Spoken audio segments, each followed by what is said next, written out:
Just as a disclaimer, we want you to know that some of the movies that we will be reviewing were shot in a different time and era where people of race and sex were not treated equally. We understand this and hope you do too. The movies or anything that happened on the sets are not the views of this podcast or what this show is intended to be all about.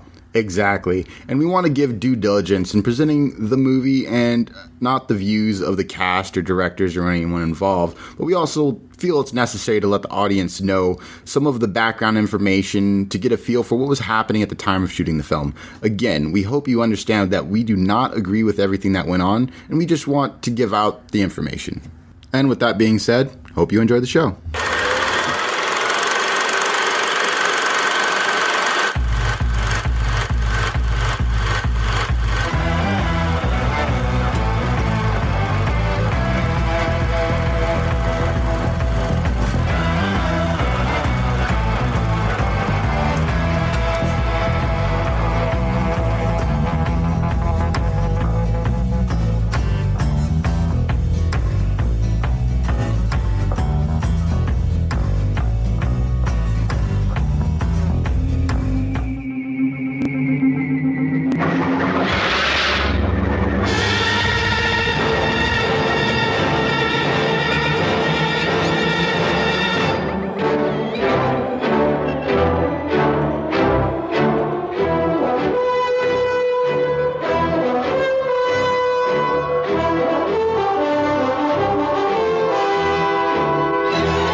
Imagine yourself as one of the crew of this faster-than-light spaceship of the future, sharing their curiosity to know the unknown, their tension, their readiness for inconceivable adventures.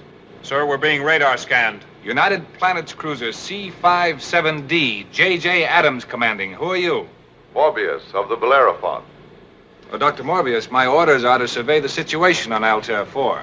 Commander, if you set down on this planet, I warn you that I cannot be answerable for the safety of your ship or your crew.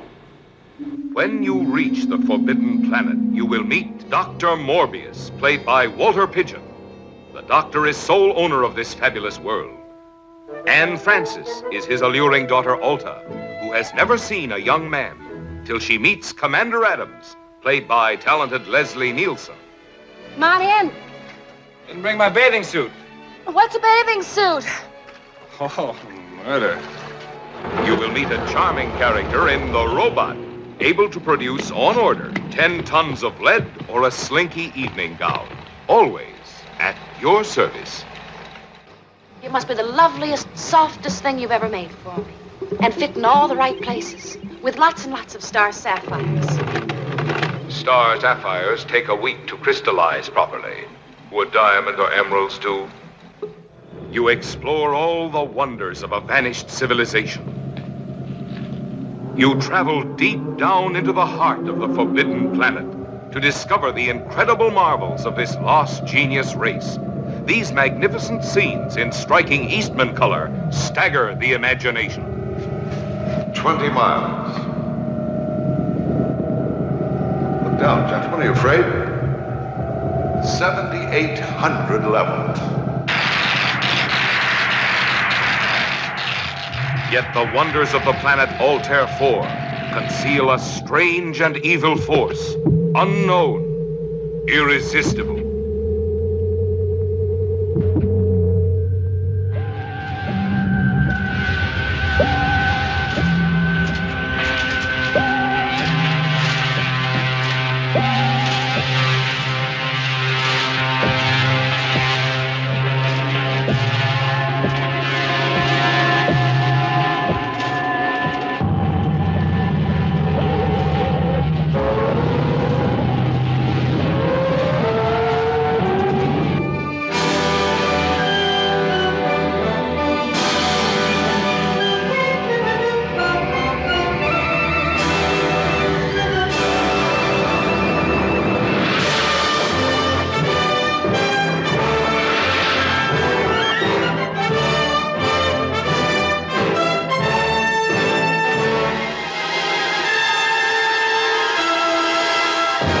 All right, guys, welcome back to the Tragedy of Cinema podcast.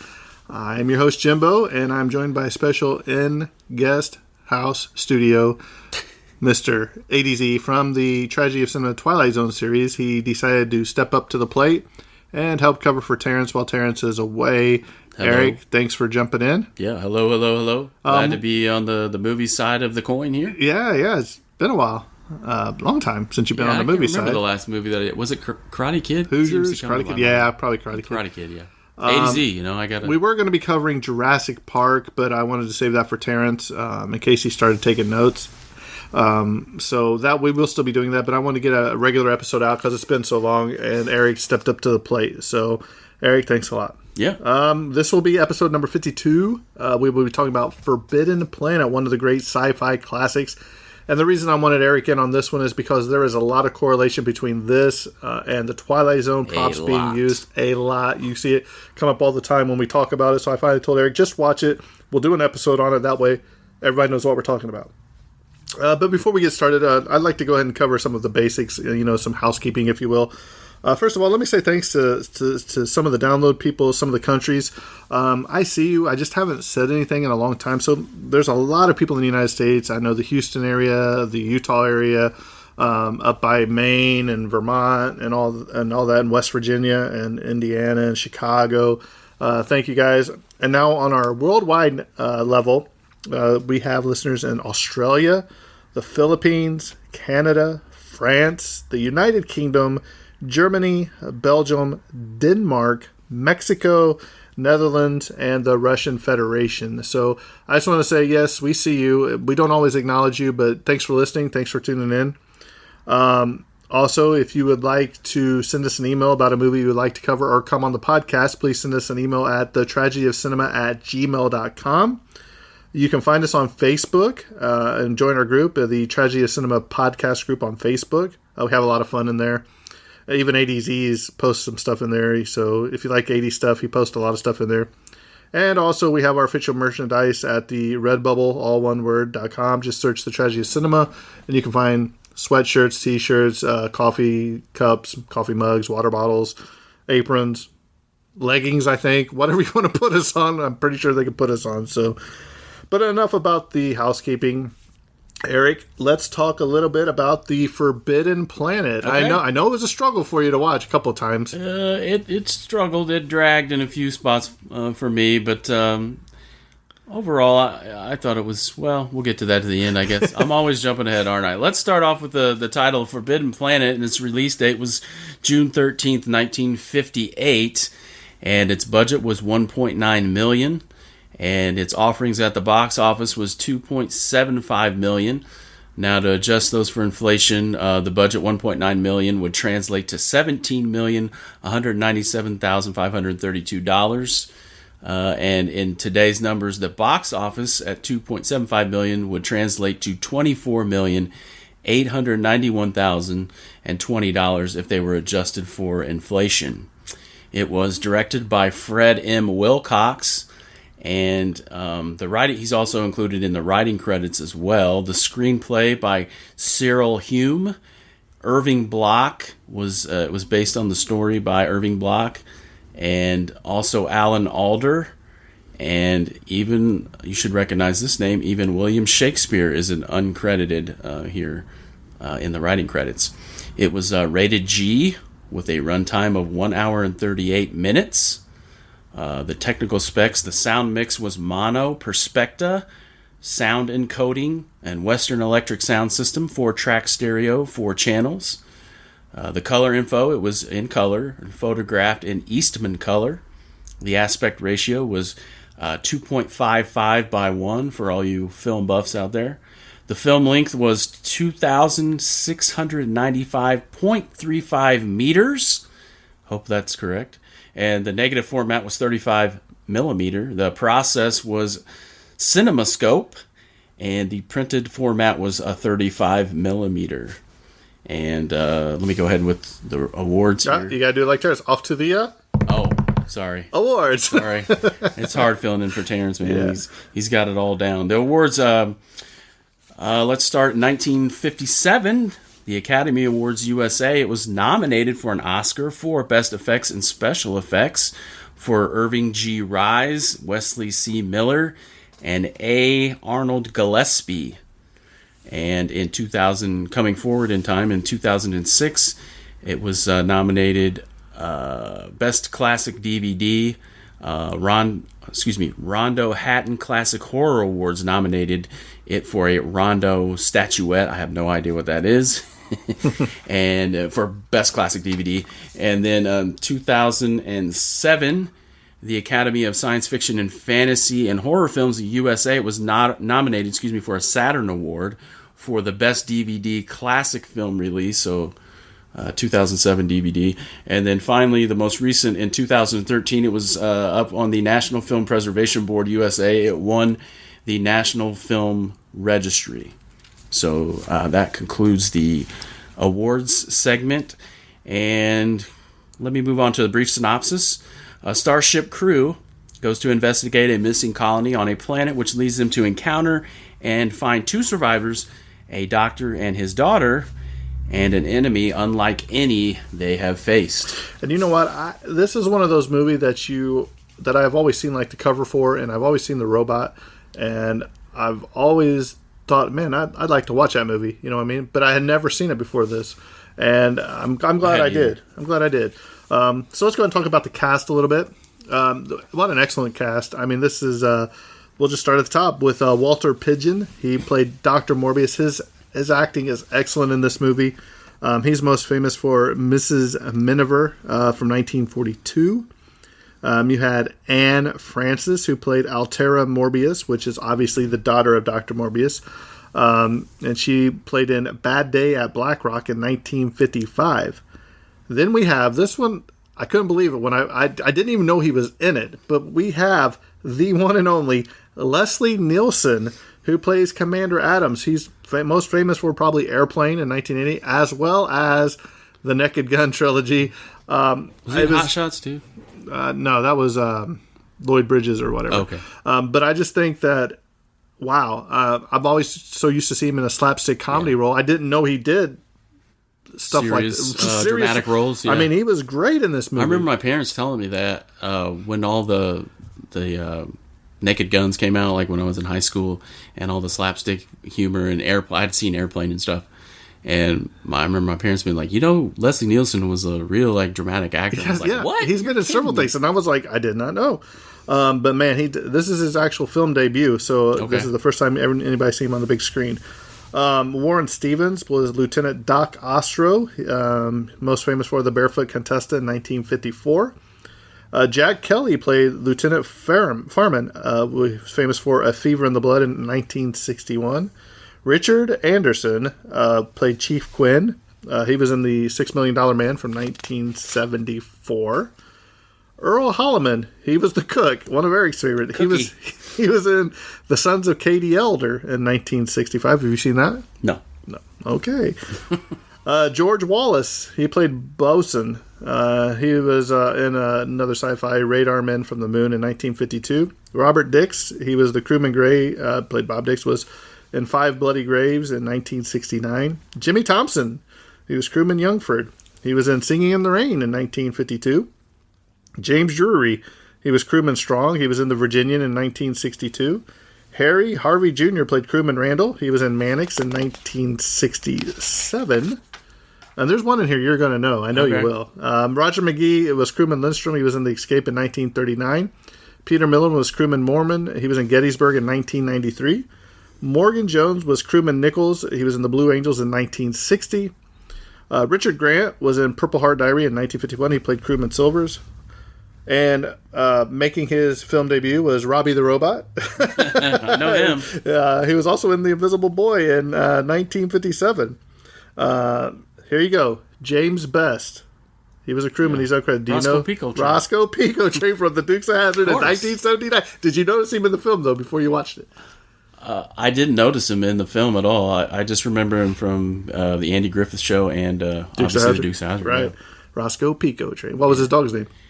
Flash. I'm the man of the 80s. William Boyette, he was a crewman uncredited, was in Newsies in 1992. Frankie Dario He played, I believe he was the actor inside the robot, and he was in On the Spot in 1940. Marvin Miller, he was Robbie the Robot's voice, which is uncredited. He was in Dead Reckoning in 1947. And the narrator, Les Tremayne. I'm trying to think of... He was in The War of the Worlds in 1953. Where was the narration at? I'm trying to remember. What, in the very movie? beginning of I think it's in the very beginning. Okay. Because Because don't they talk about like this is the voyage, they're going to look for this, blah blah blah. How did all The those lost colony. cast members fit into that flying saucer? Did you notice how small it looked? It was very Then when it small. landed, it was like, whoa, they're coming out of these steps. I was like, man, I don't remember it being that big. But here we go. A lot of people ask, and you were one of them. You're like, well, this is a terrible movie. Why does it get such rave reviews? You know what I mean? I don't think it's terrible. Well, but I'm just saying. Here's 10 reasons I found why. At the time, Do tell. I'm about to hold your horses. For one, the acting, the cast is excellent. It's the first time you've seen Leslie Nielsen at all, but usually at this time they was only showing B. Movies like this would be considered B casting, you know, like a B horror movie. Okay. But this is there's a little comedy in this film. You know, what I mean, it's pretty. Yeah, there are touches of comedy. And Cookie. And the doctor's performance, I think, is probably one of the best. Morbius. Number 2 is the audio. This is some of the audio, the electronic sounds. Mm-hmm. Yeah, there's no music in the movie, if you will. It's all electronical stuff, which we'll talk about which I didn't a little bit later. I didn't like number 3, the special effects. Yes, you can look at it now and say, I think a remake of this would be really good with the special effects they could do. But I really like the special effects. I was captivated by I it. respect it for what it is. Yeah. I mean, that's pretty awesome for its time and place. It was beyond its thing. The matte paintings, visual effects, and detailed full-size sets were just a few of the techniques used to bring this story to life on the grand scale. Number 4 was the technical jargon. It didn't insult your intelligence by, they didn't dumbing it down. Yeah, they didn't dumb it down to anybody. So you actually believe the lingo that they were talking about. Number 5 was the scope and scale. It looked realistic to the audience, especially when they're walking through the cavern system of all the intricate, what was that, computer or whatever it was, that big, huge thing. It reminded me, like, the nuclear walkways and all that stuff kind of reminded me of, like, something like Star Wars. Right, like when they're in the Death Star and they're looking. Yeah. But yeah, just the vision that they had, and when you see them walking down there, I mean, just seeing it looked massive. You believed it was really that big. Mm-hmm. Well, we are number 6, the approach. When you first see it, it might be nothing more than a human crew touching down on either planet looking for life. But it's actually more than that. It took a different approach from the 50s Brethren in the fact that it wanted to be taken seriously. I believe it was Anne Francis said that, from the day one that they started filming, they wanted everybody to take it seriously. Mm-hmm. And that's how it turned out. Mm-hmm. 7 was the tension. There's a lot of tension in this movie. Number 1, you have the father-daughter aspect of it. You have, I don't know how else to put it, but you have male on female tension. Yeah. You have male on male, like, I don't know, tension from, they're all trying to be alpha with the males. daughter. Yeah. Thank you. Yes. They're all trying to get with the daughter of the Morbius. But man, the tension, you can tell, especially between the captain and his crew at points, is really a lot of tension there. Yeah.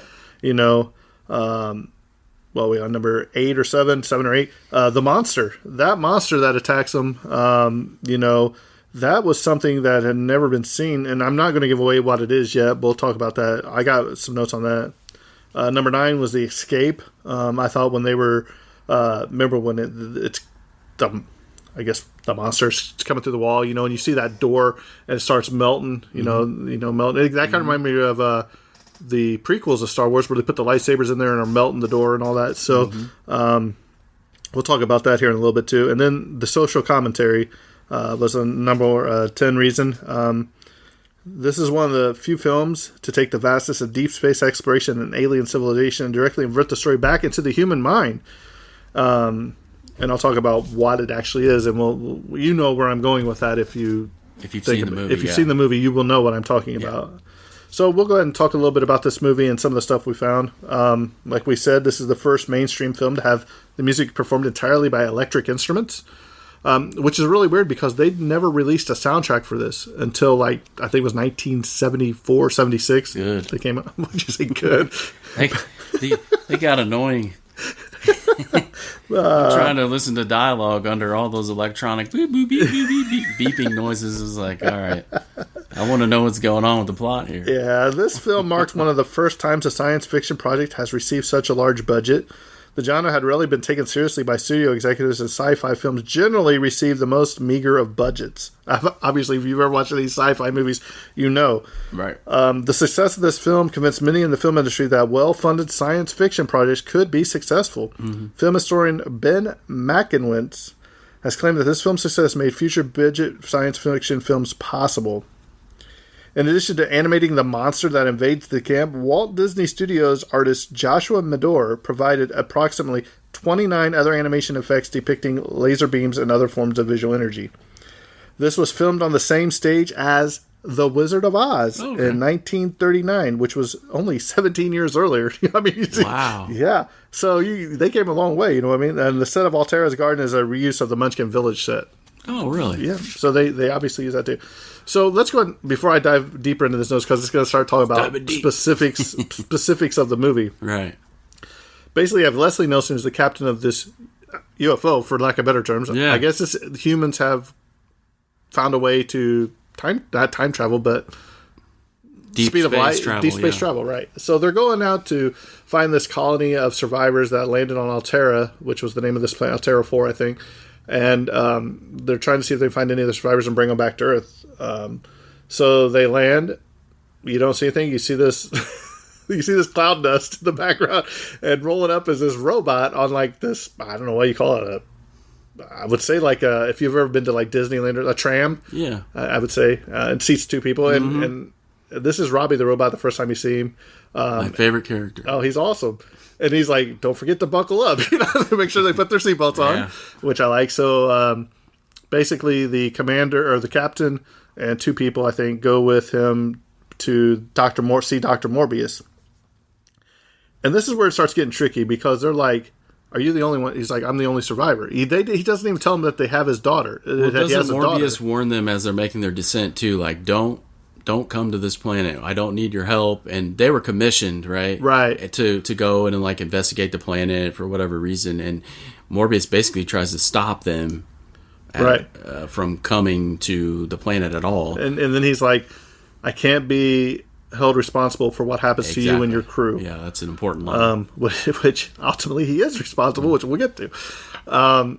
So basically, Altera walks in, which is the doctor's daughter, and they're like, well, we thought you were here by yourself. And you can tell right away the one guy is infatuated with it. He's like, oh, man.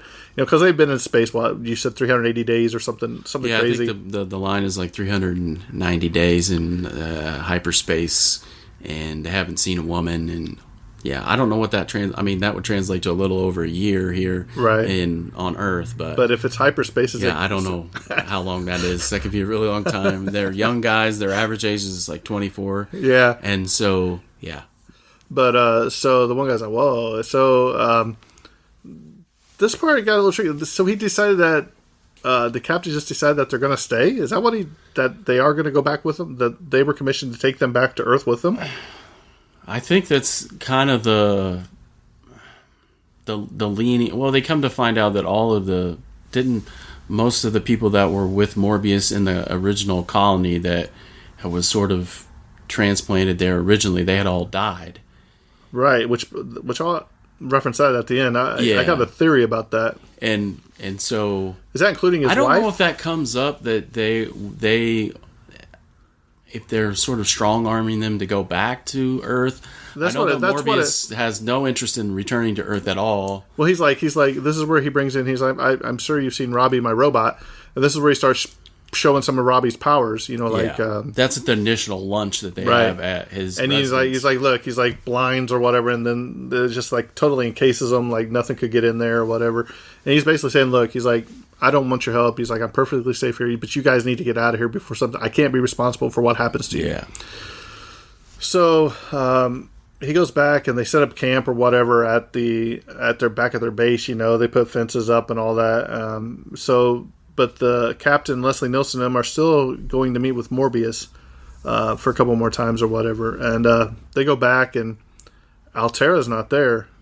Is that before or after she met the other guy? Was she looking at him at like the when the one guy kisses her?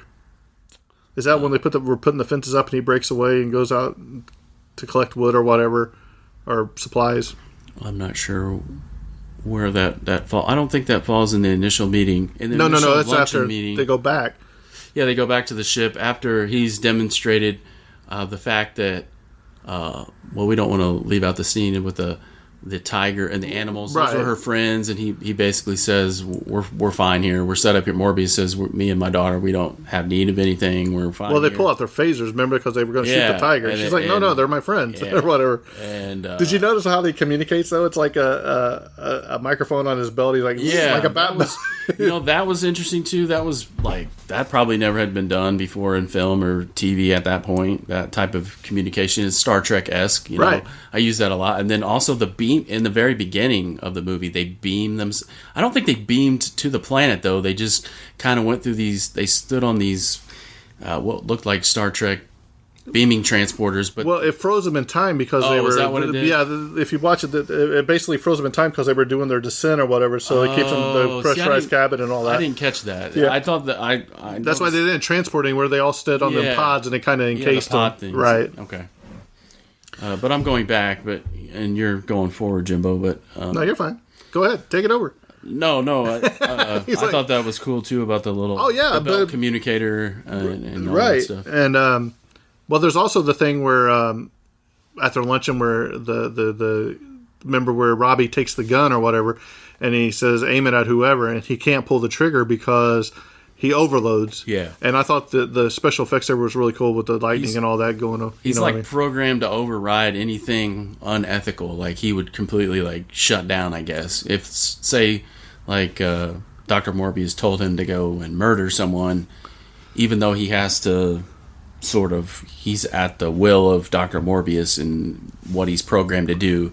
If it overrides any kind of ethic, then he goes into this stall mode where he can short circuit himself, I guess. Now, thought that was kind of interesting. Now, after their initial meeting, while they're gone, is that when any of the crew member dies, or is that when they get back? Yeah, I don't remember which one of the crew member. Wait, no, that comes. I think that comes a little bit later. But there are crew members. There's 3 crew members that die, and that's when Leslie Nielsen's like, the commander's like, we're not leaving. This thing killed 3 of our men or whatever. And they put a fence up around their ship, which I thought was really cool. And Altera comes over there and visits them with Robbie. She's on. Does Morbius come with them? I know she comes. He's at home. He's at home, and actually, he didn't want her to go near the ship. And she makes a comment like, "Well, I think this is okay because she's in that little tram thing. She's sitting far enough away, and she's watching the for a lack of a better term, the astronauts do their work on the ship and setting up the fencing and all that stuff. But yeah, I think this is where you were coming to originally. Then the 3 guys go back after. Oh wait, this is the initial meeting. Sorry, I'm trying to work my way through the movie as we're talking about. That's all right. I mean, it's been what 2 weeks since I've seen this. Since we were going to do this, so I'm still trying to jog from my memory. But I just watched it last night, and it's not even fresh. I probably fell asleep again, and then that's because you're old. But so basically, you got this girl, you got these guys that are wanting to date this girl. One of the astronaut goes to kiss the girl, or they kiss, and because she doesn't know any human contact. She's never had a boyfriend, it seems. All she's known as a male figure in her life is her father. And one of the guys like, well, the humans, we do it by close contact and touch. And he kisses her, and he's like, well, did you feel anything? She's like, no, basically. And that's when the commander comes around the corner and sees him, and he just rips into him. He rips into her saying, what are you doing? I've got all these guys here. This is not safe for you to be here. Basically, you need to go back and stay with your father. But this is also the point where the cook talks to Robbie the robot because Robbie, they was demonstrated at the lunch earlier that he could eat a banana. They stick a banana or whatever in this thing, and he could process it and give you a banana back. So he can replicate things. It's like a replicator in Star Trek. The chemical compound. He can reproduce whatever item that he ingests. Right. So the cook gives him a thing. I believe it was whiskey. And he drinks it, and he's like, "No, what are you doing?" He's like, "Well, how much do you want?" He's like, 60 gallons or something like that. You know what I mean? So he's like, "All right, it might take me a minute," you know. So later on in the movie, you'll see where he goes around this corner to meet with Robbie, and there's like a pile of whiskey bottles on the ground. I mean, you know, the purest that you can get, according to that guy. He was all happy. You want me to do some stuff Go for about it. Robbie here? Yeah, Robbie go for it. is kind of was the focus of my note taking, I guess. He appeared. There's a strong connection, and obviously, Jimbo and I do the Twilight Zone segment of this podcast, and there is that connection. Actually, Robbie made an appearance in a Twilight Zone episode called Uncle's. I think there was actually 7 Twilight Zone. He made 7 Twilight Zone appearances, but one in particular called Uncle Simon, and we'll cover that in that segment of the podcast. But besides that, besides this motion picture, Robbie the Robot, he was in The Invisible Boy in 1957. He made an appearance on The Perry Como Show. That's going way back, 1960. The Gale Storm Show, 1958. I have no idea. Those are really old shows that go way back before my time. I know who Perry Como is, and he actually was Lurch's replacement in The Addams Family in the 1966 movie, or maybe that was just an episode of The Addams Family in 1966. He was in a dream sequence in Hazel from 1962. Robbie made an appearance in 2 television episodes of Lost in Space, War of the Robots, and that's from 1966. And another episode called Condemned of Space in 1967, which, by the way, the reboot, I'll just insert this here, the reboot of the Lost in Space, Jimbo and I were talking about this off the air, is actually pretty good, the reboot. I've never actually seen the original television show. But the Netflix one's pretty good. But the Netflix one, yeah, it's pretty good. My kids and I enjoy that one pretty well. On television, he was the thin man. Robbie appeared in the episode of Robot Gent in 1957, and this is all from the book The Twilight Zone: Unlocking a Television Classic by Martin Grahams Jr.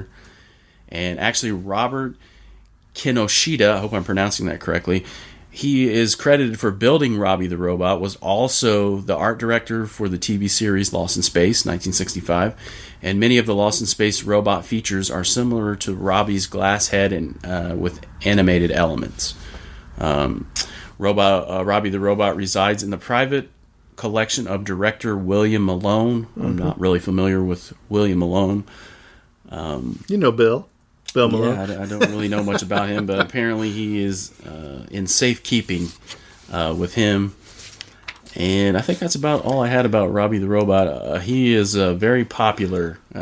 Got his origins here in Forbidden Planet and has made many television and movie debuts going forward. Well, I remember what happens now.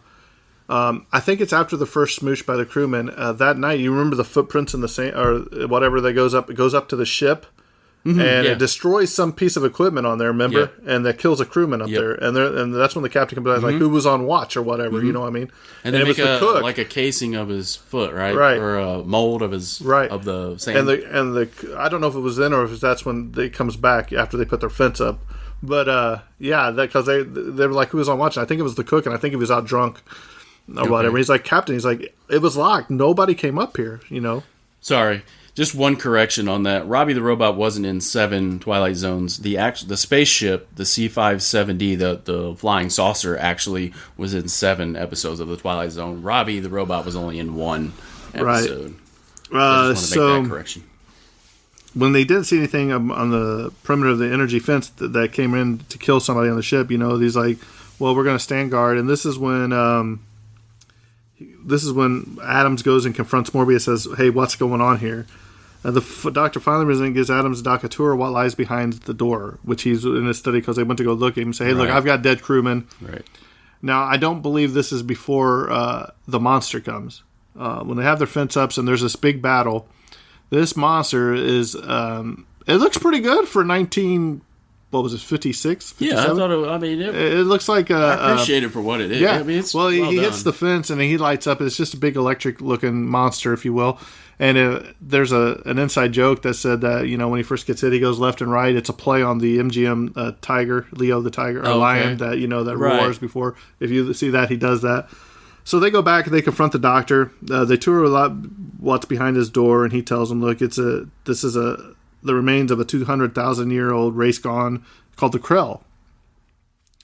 So the Krell complex is huge. It's got a bunch of nuclear reactors and machines and traces of the race. It's like they kind of technical evolution, if you will. Yeah, they go like into a deep cave. Like the little study has another Opens door, up, and right. they just go deeper and deeper into the heart of the planet or whatever, kind of. Yeah, and I thought it was really cool where he shows them that I guess the machine where it tests your IQ.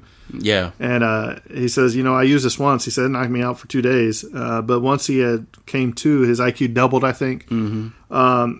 And nobody can they don't know. He's like, well, let me see what mine is. And they put them on and they test them. That's real low. You know what I mean? It didn't knock him out or anything. So basically, you come to find out that the monster's coming in to attack them at this laboratory or wherever the Krell Morbius is. And you come to find out that, look, this whole monster, this whole scenario is basically, I don't want to say a figment of imagination. It's imagination that came true. It's kind of like a poltergeist. They say Like that subconscious, right? Right. They say that a poltergeist is basically something that you think about and it becomes reality. Okay. So, from Morbius's mind, by trying to protect his daughter and everything, he has set up this subconsciously to protect himself and anybody that would try to come and invade their space. The monster and everything is his doing, and it's coming through the door, trying to get to these guys to kill him or whatever. And Morbius is like, no, I won't give it up. He's like, you have to. You know what I mean? But what no one figures out until it's too late is that the machinery allowed for the creation of physical objects just by thinking about them. Unfortunately, this also means that subconscious thoughts can also become corporal beings, and it's these monsters of the ID, which is what they called that monster, the id. Killed the original expedition, threatening the crew now. Basically, it's all Morbius' fault. But what I didn't understand is, I don't think Morbius had to die for it to stop. Okay, here's my question. Did he die on the deck there at the end, or were they just taking his body? Yeah, or was he just like refusing to, because he set off the nuclear reactor? Well, right. He had Adams set off the nuclear reactor. So did he die there on the floor, or obviously he was incinerated when they blew up the planet at the very end? Right. I don't think they had to incinerate the planet, because once he died, his subconscious died with him. So okay. I don't think there was any more threat to the planet. Okay. Do you understand what I'm saying? Yeah, and I have another question. I'm sure you can probably help me out with this, because, like, the Krell, they were 2,000 centuries earlier. They date back to 2,000 centuries on that planet. So they basically wiped themselves out. Am I understanding that correctly? They wiped themselves out with their own subconscious poltergeist type deal. So they ended up, they got to a certain stature in their society, and then they ended up wiping themselves out. Or did Morbius wipe them out? That I don't think that's ever answered. That was unclear. Or did they get too far advanced that they ended up killing themselves? You know what I mean? Their minds were so advanced that they ended up creating monsters of the mind. I don't think it answers that. Or did Morbius kill the Krell off once that crew landed? Once they landed. Did the Krell kill off the other people there? Or was it Morbius that killed off the other people with his subconsciousness? Yeah, there's some... And was his wife there too? There was some... I don't remember that. He claims that his wife died of natural causes when he's given, at the initial lunch, and they're talking to Adams and the other crew members. He says that his wife died of natural... She was like one of the only people other than... But was he lying, is what I'm saying. Yeah, of course. Right. I mean, I think so. It leads you to believe, like, he wiped her out too, but... And basically, this whole entire time this plot's going on is the commander, or captain, is basically taking Altera as his own girlfriend. Somewhere along the way, he's like, I love you, or she's like, I love you, yeah, and he's like, I love you too. Grows out and of this. And I thought that was really weird too, because it just kind of just happened like real fast. I didn't like that. There wasn't a whole lot of context. Right. So that was just an overview of the movie. Now we'll dive into some more notes. I mean, you need to watch it because I can't explain it because there's so many ways this could go. You know what I mean? It's a good watch if you watch it. You got to appreciate it for what it is. It's a little cheesy. I mean, but don't me. Gene Roddenberry from Star Trek fame, the creator, is quoted saying that this film was a major inspiration for the whole Star Trek series. Okay, well, I can see that. And the guy who played Doc here, he's actually in the Star Trek original series episode by any other name. The reaction from the preview audience was so positive that the movie was released as it was, with no further changes. That is why there are several rapid takes toward the end, which may explain why it was sped up a little bit at the end, because the audience loved it so much that they didn't go back and do any editing or whatever. The model of the flying saucer-style Earth-shaped space cruiser retained by the MGM prop department and subsequently used in a number of productions of the MGM lot, including The Twilight Zone: To Serve Man. And this, you talked about Robbie the Robot. His ground transporter and crew uniforms would also be used on The Twilight Zone in 1959 as well. So they used the crew uniforms too. Okay. I'm trying to think which episode. Oh, here they are right here. It says right here. Okay. The spaceship C-57D models and full-size prop was actually used in 7 episodes of The Twilight Zone. The lists are as follows by season. The Twilight Zone, Third from the Sun, which we've covered. The Monsters Are Due on Maple Street, which we've already done. The Invaders, we haven't done that one. This is a horrible episode. I don't want to do that one. I've seen it. It's terrible. To Serve Man. On Thursday, We Leave for Home. And then Robbie's vehicle does appear in the final scene of Twilight Zone, the Rip Van Winkle Caper. Okay. The crew's outfits were used in a number of episodes, not to mention also in The Time Machine in 1960 and The Queen of Outer Space in 1958, along with some of the props. The flickering force-filled fence post appeared in Atlantis, the Lost Continent, and were last seen being placed at the bottom of the ocean and around the world under the sea in 1966. And here's something that's very interesting me and Eric talked about off the air, was the miniskirt worn by Anne Francis was seen to be the first worn in a Hollywood movie and resulted in the film being banned in Spain. It was not shown there until 1967 due to General Franco's dictatorship that considered dirty and obscene that a woman wore miniskirt to show off her legs. Yep. My, how the times have changed. They have changed. Wow, a lot. That's interesting that it was rated G, but I think in Spain it was something happened with the ratings. I read somewhere where somehow it got accepted as is, and that some people were viewing it and then they had to pull it, I think, because it was supposed to be for adults only, and however their rating systems in Spain was in 1958 or whatever. This is loosely based on The Tempest by William Shakespeare, as Eric had once mentioned, as he was an accredited writer. Right. This movie's poster, this is a really cool movie poster. And it's top a really 5 movie poster. I will give it its due. That's a pretty cool movie poster. It's number 5 on the top 25 best movie posters ever by Premiere Magazine. Which is crazy because Robbie never actually carries the girl. Thank you. And he never picks her up. Right. I was like, this is mind-blowing. He picks up the doctor at the end to carry him out. Right. But never her. Never her, which has sold the poster, I'm sure. Production took up 89,000 square feet of soundstage space, making it one of the largest productions for MGM. While plenty of previous science fiction films had Earthlings explore other worlds, this was the first film to be set entirely on a foreign planet. While there are plenty of outdoor sequences in the film, all of them were shot indoors on a studio soundstage, while many exterior landscape shots are comprised of colorful and detailed matte paintings. The planet on which Edward and Altera and Morbius live is Altor 4, which, according to Star Trek Deep Space Nine, is a Federation planet.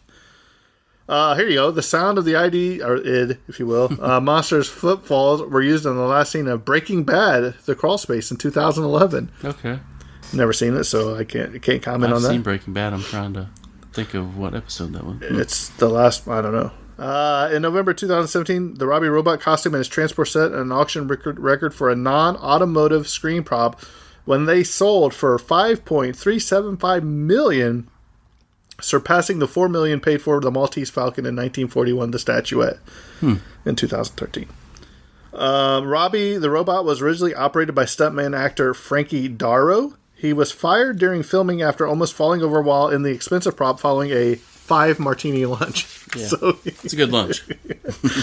At a cost of roughly $125,000, Robbie the Robot was expensive for a single film prop used at this time.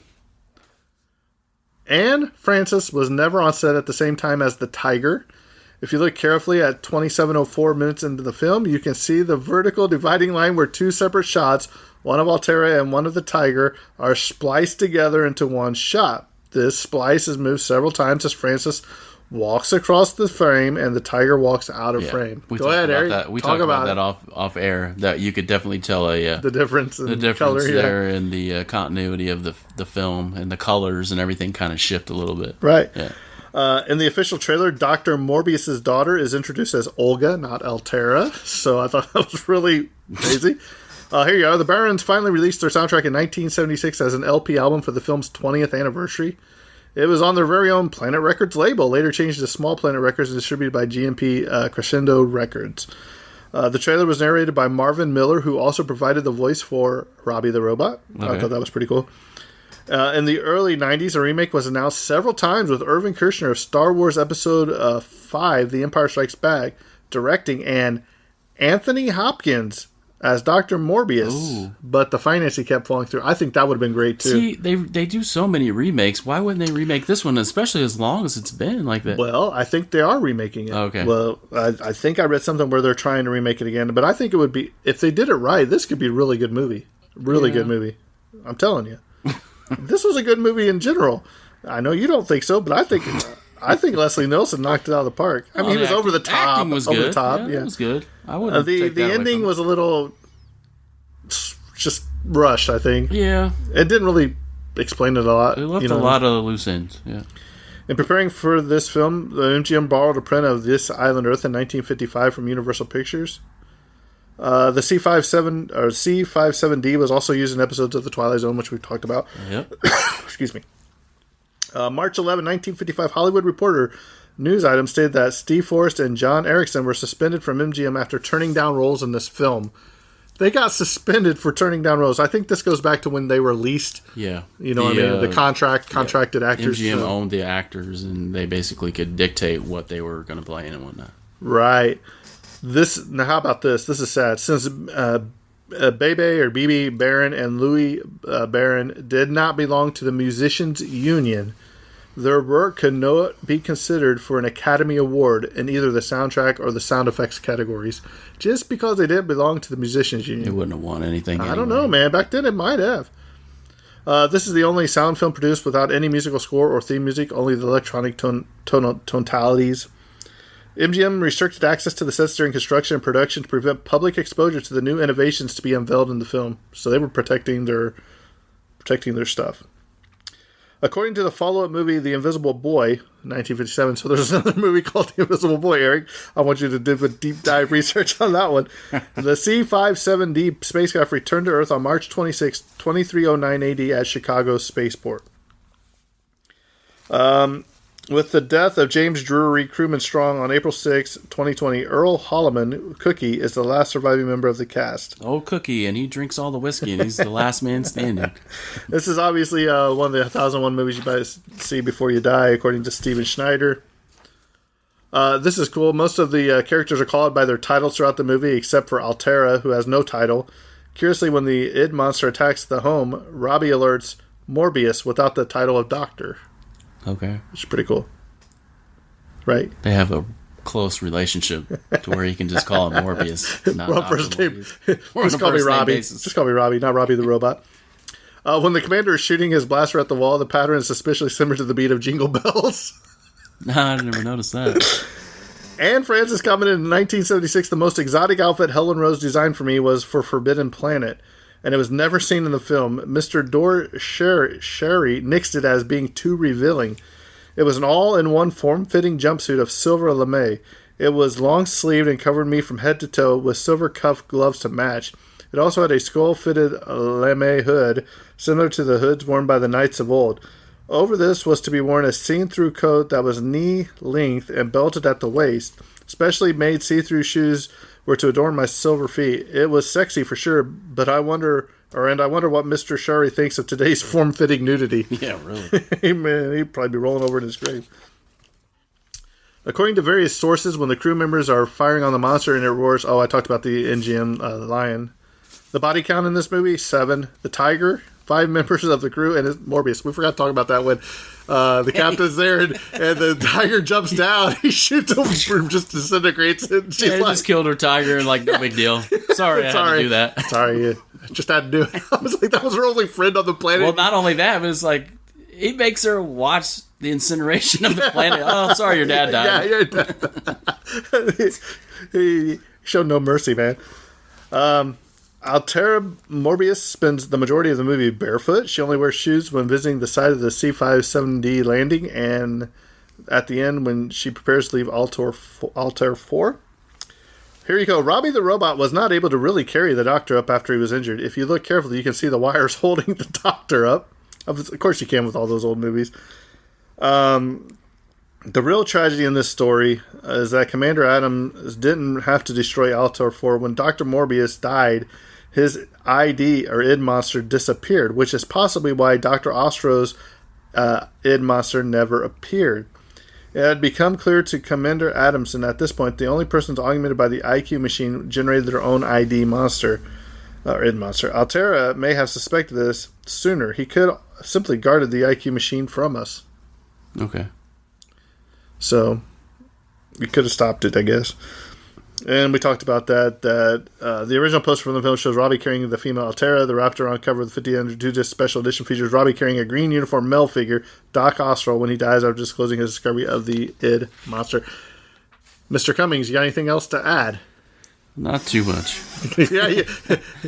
No, I mean, again, we talked off the air, and I'll just reiterate that I appreciate it for what it was at its time and its place, and they did some remarkable things, but the story dragged for me in some parts, and some of the comedy that was sprinkled in was a little kooky. Cookie. Yeah, it was a little cookie. Old Cookie and making the whiskey and all that. And then when he gets strung up with the magnet, you remember that part where he puts the metal shavings around his waist, right. And then is it Adamson? I think so. They just mispronouncing, and they should watch this. And he turns the magnet on, and the guy gets sucked to the magnet. It's okay, and I do agree with the ending was rushed. It felt like there again. Just I've said this already, but there was a lot of loose ends. A lot of things were open to interpretation. I didn't think the acting was bad. And technologically, these were a lot of breakthroughs and some firsts. And to put that in perspective of what you just talked about earlier, that this was only, 17 years from the making of The Wizard of Oz, and how far that they had come in special effects and all of the things that were like groundbreaking for this movie. I respect it for that. And it was nominated for an Oscar, so tip of the cap for that. But for me, I told you before that I got about halfway through and I fell asleep. So it's not one of my favorites. Well, you know what this reminds me of? This reminds me of, especially for here, you remember Sammy Terry late night TV shows, always showing the classic horror movies. It'd be like more like Elvira or Svengoolie or any other local television person that would do your Saturday night, Friday night, Saturday night, midnight movie monsters. That's what it brought me back to from my childhood watching. I used to stay up and watch the Godzillas and all those that would come on there. I liked it. I like sci-fi movies in general. And especially movies I've never seen before that are so talked about, because I think this is like number 18 on the top 100 sci-fi movies of all time. If you haven't seen it and you're a sci-fi person, you definitely need to check it out just to appreciate it. And not only that, but since we do the Twilight Zone series, there are many connections. There are a lot of props and stuff that you see in this that it just makes us, when we watch the Twilight Zone, it stands out all that much more. Because if you ever listen to us talk about it on the Twilight Zone, we're always like, hey, this prop is using for it. Hey, this prop is using for it. We were obligated to watch that's it. That's why I said, Eric, you have to watch this because all the references that is in the Twilight Zone, you will see the different control panels, the props, and it was cool seeing all that stuff there too, and how they reused a lot of those props instead of just replacing with new ones. Robbie and the Flying Saucer, they got their money's worth. Yes, they did. And that control panel, man. Yeah. They used a lot of that stuff from that spaceship, I'm telling you, and the sounds and all that, because it still went, even went to Star Trek and all that, so it's been used for years. But, yeah, I say definitely check it out at least once. Let us know what you think. I thought it was well done, and if you want to see Leslie Nielsen in a serious role and not the slapstick comedy, because I had no idea. You know what I mean? So, well, there you have it. That's our episode for today. Thanks, Eric, for coming in and filling in for Terrence. Hopefully Terrence makes it back soon. We'll be doing Jurassic Park. If not, I'll just keep throwing some other movies around to have special guests come in and cover till Terrence can make it back. But I think this episode's coming to a close, and Eric, take it away. And cut.